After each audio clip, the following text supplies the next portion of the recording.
Bonjour à toutes et tous, cette capsule vidéo va être consacrée au cours du mardi 12 mai. Dans le cadre de cette séquence, nous allons corriger les exercices que vous aviez à nos exercices du chapitre 13. Alors on commence avec les QC. Donc, première affirmation, lors d'une synthèse en chimie organique, l'extraction liquide-liquide est une étape qui sert, elle sert à extraire l'espèce qui nous intéresse depuis le milieu réactionnel, donc elle sert à isoler le produit, donc on utilise pour ça une ampoule à décanter, comme on l'a vu dans le chapitre précédent. Pour purifier un liquide, on peut utiliser une distillation fractionnée, donc on se base sur le fait que les liquides ont des températures d'ébullition différentes, et donc la tâche de distillation fractionnée qui est à connaître et à savoir légender permet de séparer des liquides d'ébullition différentes grâce à sa colonne de Vigreux. La recristallisation, elle permet de purifier les produits solides bruts, parlera dans les exercices, et la filtration sous vide, une méthode non pas de purification mais d'isolement d'un produit solide, donc ça permet d'isoler un solide de liquide. La filtration sous vide, donc on en a parlé, ça permet d'isoler un solide, donc réponse B, donc là si on récapitule, ça nous fait B, A et B. Exercice 2, la chromatographie sur couche mince permet de déterminer la nature et la pureté du produit formé. La nature en regardant la plaque de chromato en faisant une analyse horizontale, si elle est à la même hauteur qu'une tâche à la même, que la tâche d'une espèce chimique connue, eh bien ce sera la même espèce. Et pour savoir la pureté, eh bien on fait une analyse plutôt verticale. Si on a une tâche, eh bien c'est pur. Si on a plusieurs tâches, eh bien c'est un mélange. Question 2, réponse B ici. Question 2, pour calculer le rendement d'une synthèse, on peut calculer le rapport entre la quantité de matière de produit obtenu et la quantité de matière maximale de produit que l'on aurait pu obtenir. C'est la définition du rendement. Quantité de matière expérimentale sur quantité de matière max. Donc le rendement maximal, il est de 100%, puisque la quantité de matière maximale qu'on peut espérer obtenir expérimentalement, eh bien c'est la quantité de matière maximale. Donc du coup, ça nous ferait rendement dans ce cas-là sera égal à quantité de matière max sur quantité de matière max, donc 1, soit 100%. Donc réponse B. On peut avoir moins, on peut avoir un rendement inférieur, on ne peut pas avoir un rendement de 200%. On ne peut pas avoir 2 fois plus que le max qu'on peut obtenir. Donc ici, le rendement maximal d'une synthèse, c'est la réponse B, 100%. Lors du lavage d'un solide suite à une filtration, le solvant choisi doit être tel que, eh bien, quand on lave un produit brut, il faut que seules les impuretés y soient solubles. Autrement, si le produit d'intérêt est soluble, on va en perdre. Donc là, c'est pas notre intérêt. Donc il faut que les impuretés soient solubles dans ce solvant utilisé pour le lavage, mais pas le produit. Et distillation fractionnée, eh bien c'est le montage B. Le deuxième ici, celui-ci c'est chauffage à reflux et là c'est distillation simple. Donc distillation fractionnée, c'est un montage qui permet de purifier les liquides. Donc là, ici, vous avez les réponses. Alors par contre ici, il y a une petite boulette, là c'est pas un A, c'est un B. Mais c'est le bon montage, distillation fractionnée.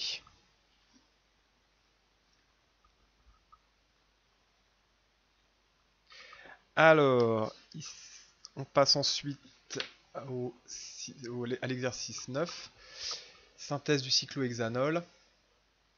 Donc voici les extraits du protocole expérimental de la synthèse du cyclohexanol. Donc première étape, dans un ballon, placer la cyclohexanone, l'éthanol et le réducteur, puis laisser réagir durant... donc cette première étape, c'est la transformation des réactifs. Ensuite, verser le mélange obtenu dans une ampoule à décanter et extraire la phase aqueuse à l'aide d'éther. Et bien là, c'est l'isolement du produit liquide. Et ensuite, réaliser une distillation fractionnée de la phase organique après l'avoir lavé et séché. Là, c'est la purification du produit. Donc là, on n'a pas vraiment d'étape d'analyse.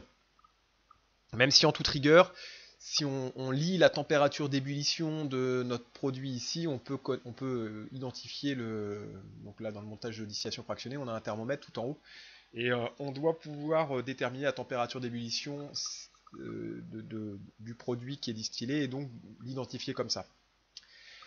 Donc les étapes, identifier les étapes, on l'a dit. Dans quel état physique se trouve a priori le cyclohexanol à la fin de la synthèse, eh bien, la distillation fractionnée, c'est une méthode de purification des liquides.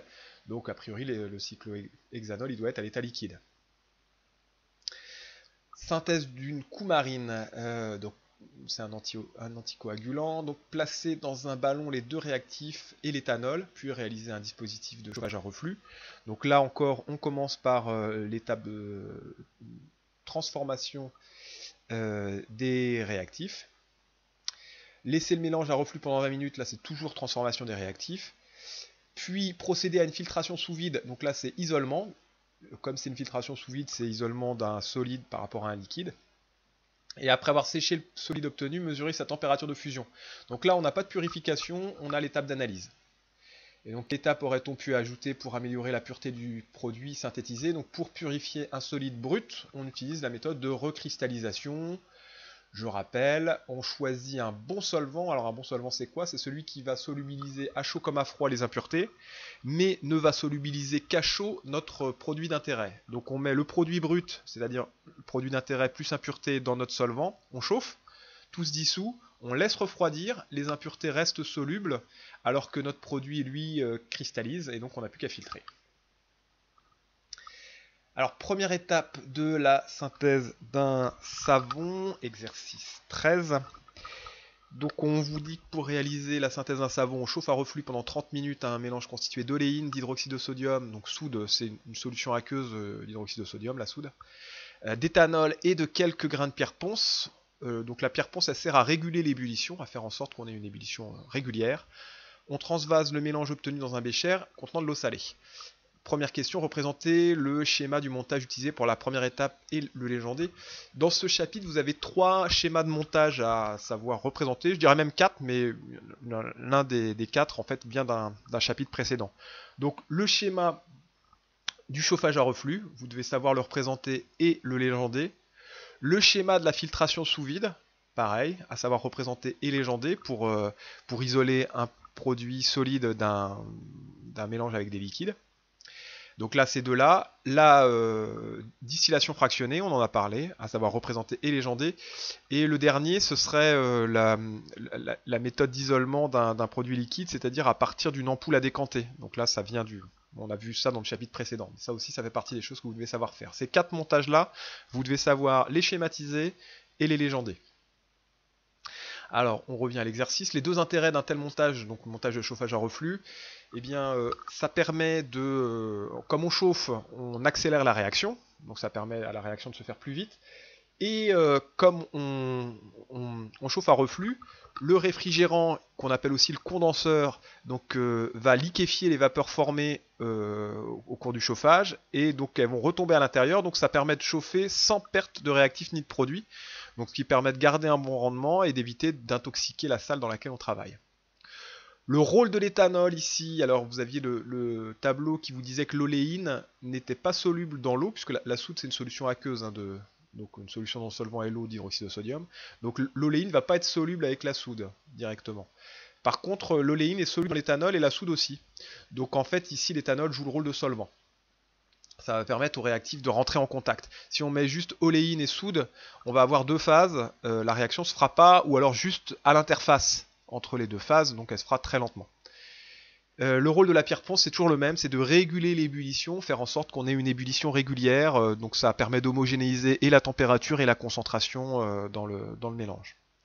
Et aussi ça permet aux bulles de se former par un phénomène, enfin bon, ça, bon, retenez, réguler l'ébullition, ça sert à ça. Et enfin donc la filtration sur Büchner, on en a parlé ici. L'élaboration d'un protocole, donc exercice 16.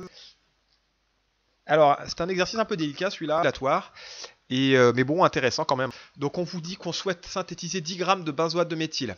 Donc on vous donne la formule du benzoate de méthyle, vous avez l'équation de la réaction, hein, c'est 7H6O2 plus CH4C8H8O2, donc notre produit d'intérêt plus H2O. Donc à partir d'acide benzoïque, c'est 7H6O2 et de méthanol, CH4O. On vous dit que c'est 70% et on vous demande de trouver le volume minimal de méthanol et la masse minimale d'acide benzoïque à utiliser. Alors, donc vous avez le rendement, 70%. Vous avez la masse est obtenu expérimentalement, 10 grammes. Donc grâce à ça, vous allez pouvoir, vous savez que le rendement, c'est quantité de matière expérimentale sur quantité de matière maximale. Donc grâce à la masse, vous allez avoir la quantité de matière expérimentale. Vous avez le rendement qui vaut quantité de matière expérimentale sur quantité de matière max. Donc vous allez pouvoir trouver la quantité de matière max.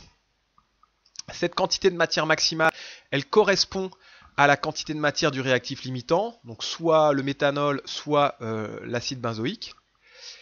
Et du coup, ça va vous permettre de trouver le volume minimal de méthanol si le méthanol est réactif limitant et la masse minimale d'acide benzoïque si l'acide benzoïque est le réactif limitant. Donc je récapitule, on trouve la quantité de matière max grâce à la quantité de matière expérimentale et le rendement. Cette quantité de matière max, c'est la quantité de matière de méthanol ou la quantité de matière d'acide benzoïque. Et à partir de cette quantité de matière, on n'a plus qu'à trouver la masse et le volume. La masse du solide, acide benzoïque, et le volume de liquide, méthanol. Pour la masse de solide, c'est facile, c'est quantité de matière fois masse molaire. La masse molaire est donnée. Et la quantité de matière, c'est la quantité de matière max. Pour le volume, eh bien, on sait que la quantité de matière max, c'est petit m sur grand M, c'est aussi ρ fois V sur grand M. Donc V, le volume de méthanol, eh bien, ça va être égal à la quantité de matière max fois la masse molaire sur ρ, puisque N égale ρV sur M étant la masse molaire, donc V égale à N fois M sur la masse volumique, et donc on trouve comme ça et le volume et la masse. Donc, vous avez le détail ici. Donc on reprend, on calcule la quantité de matière expérimentale. Grâce au rendement, on calcule la quantité de matière max. Et ensuite, on en déduit le volume de méthanol et la masse d'acide benzoïque.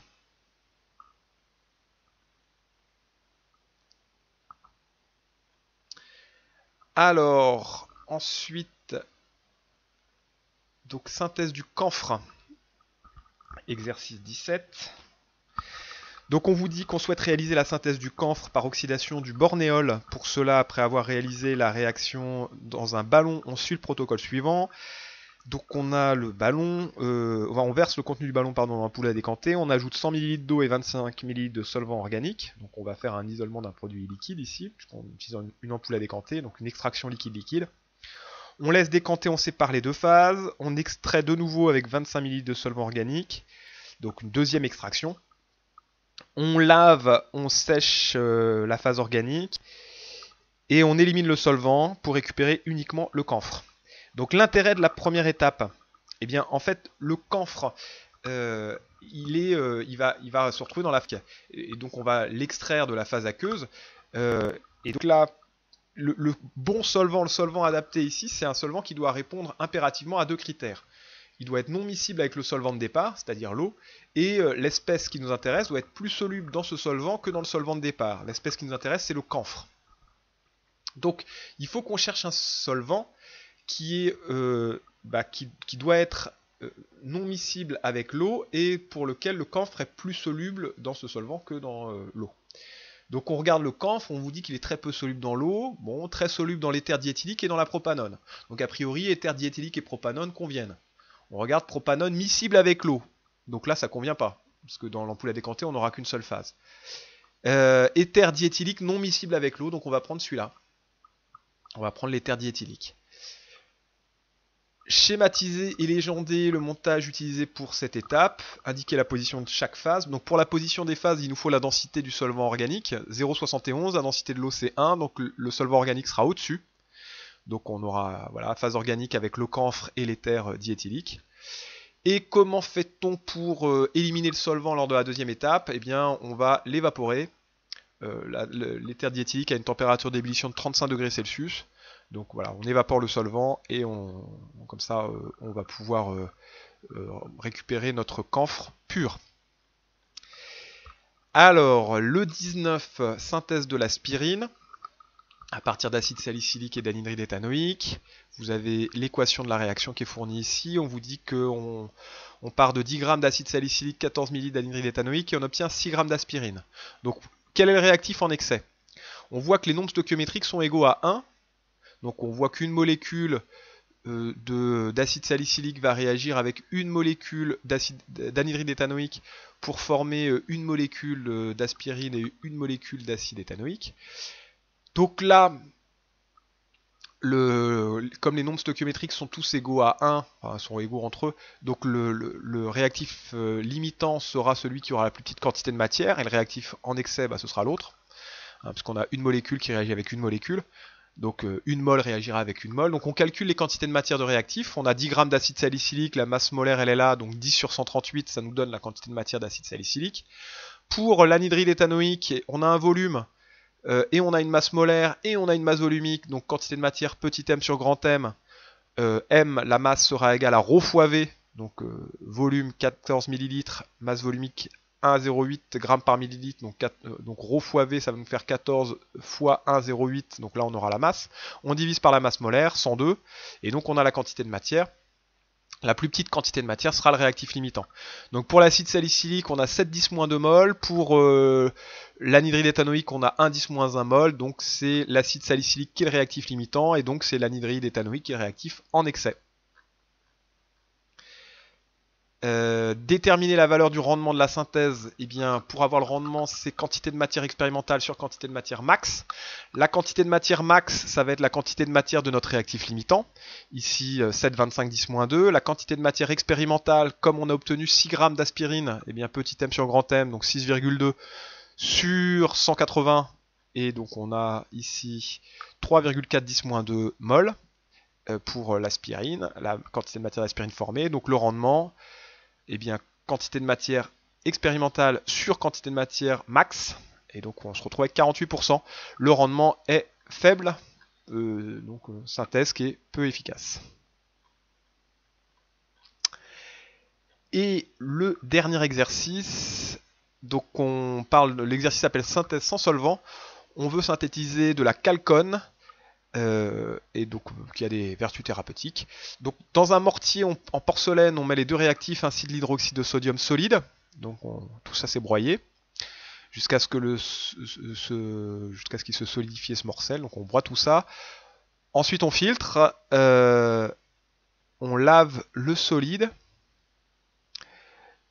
plusieurs fois avec de l'eau froide. On place le tout dans une étuve. L'intérêt de réaliser une réaction sans solvant, eh bien, c'est de limiter les déchets. C'est dans le cadre de la chimie verte, l'industrie chimique essaie d'être de plus en plus vertueuse, et les solvants sont polluants. Et donc, voilà, l'industrie chimique essaie d'être de plus en plus, oui, c'est ça, dans le cadre d'un développement durable. Et donc, on va produire moins de déchets si on n'utilise pas de solvant. Donc, le rôle du solvant, eh bien, c'est de mettre en contact les réactifs. Et donc là, ici, quand on utilise un solvant, c'est pour solubiliser les réactifs pour qu'ils rentrent en contact. Là, on n'a pas besoin de solvant parce que le mortier en porcelaine permet de broyer les réactifs. Le rôle de l'hydroxyde de sodium, ici, on n'a pas de solvant, donc ça ne peut pas être un solvant, et c'est pas un réactif parce qu'on vous dit introduire les réactifs, puis l'hydroxyde de sodium. Donc ici, il jouera le rôle de catalyseur, il va accélérer la réaction. Pourquoi on lave le solide à l'eau froide? Eh bien, ça va permettre d'éliminer l'hydroxyde de sodium qui est soluble dans l'eau. Alors, ça ne va pas permettre d'éliminer les impuretés parce qu'elles ne sont pas solubles dans l'eau, on le voit dans les données.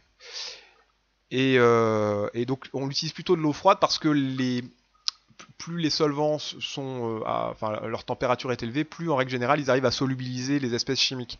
Donc on peut penser que la chalcone est très peu soluble dans l'eau froide, et elle serait un peu plus soluble, même si elle est peu soluble dans l'eau, mais elle serait un peu plus soluble dans l'eau plus chaude. Donc en diminuant la température, on diminue la solubilité de la chalcone dans l'eau, et donc on risque pas d'éliminer comme ça le produit d'intérêt. Pourquoi on place le solide à l'étuve? Eh bien, ça permet de sécher ce solide, d'éliminer les dernières traces d'eau, comme on a lavé abondamment sur le Büchner, là, sur la filtration sous vide. Proposer une méthode expérimentale permettant de vérifier que le produit synthétisé est pur, eh bien, on nous donne la température de fusion, donc déterminer la température de fusion. On peut aussi faire une chromatographie sur couche mince. On peut aussi éventuellement faire un spectre infrarouge. Voilà, différentes méthodes utilisables. Et si le produit n'est pas pur, que pourrait-on faire? Proposer un protocole. Alors là, on voit que les impuretés formées ne sont pas solubles dans l'eau, mais sont solubles dans l'éthanol, et que la chalcone n'est pas soluble dans l'eau, et elle est soluble dans l'éthanol à chaud, mais pas à froid. Donc on va faire ce qu'on appelle une recristallisation. On va donc mettre notre produit brut, c'est-à-dire chalcone plus impureté dans l'éthanol. On va chauffer. Tout va se dissoudre, puisque chalcone et impureté sont solubles dans l'éthanol. Alors impureté soluble à froid comme à chaud, et chalcone soluble à chaud. Donc à chaud, tout est solubilisé. On laisse refroidir. La chalcone n'est pas soluble à froid dans l'éthanol, donc elle va précipiter, elle va cristalliser, alors que les impuretés vont rester solubilisées. Il ne nous restera plus qu'à filtrer. Voilà. Donc c'est tout pour les exercices du jour. Jeudi, on va tenter un TP confiné. On a prévu un TP qui doit pouvoir être à peu près réalisable à la maison. Donc là, vous avez besoin, donc, pour vous équiper d'ici jeudi, d'une amande. Vous trouvez ça dans des trucs de gâteau apéro, hein, les amandes comme ça là. Donc une amande, pas salée forcément, une amande quoi. Une canette vide en aluminium, une canette de n'importe quoi, voilà, d'une boisson quelconque en aluminium. Vous aurez besoin aussi d'un thermomètre. Bon, alors si vous n'en avez pas à la maison, tant pis, hein, vous équipez pas spontanément, mais il doit bien avoir un thermomètre qui traîne à la maison. Une balance pour la cuisine, ça sera pratique aussi. Et puis autrement un peu de matériel de bricolage de base, un clou, voilà. Bon. Donc essayez juste essayer d'avoir pour jeudi une amande et une canette vide. Voilà. Allez, bonne journée, bon travail et à jeudi.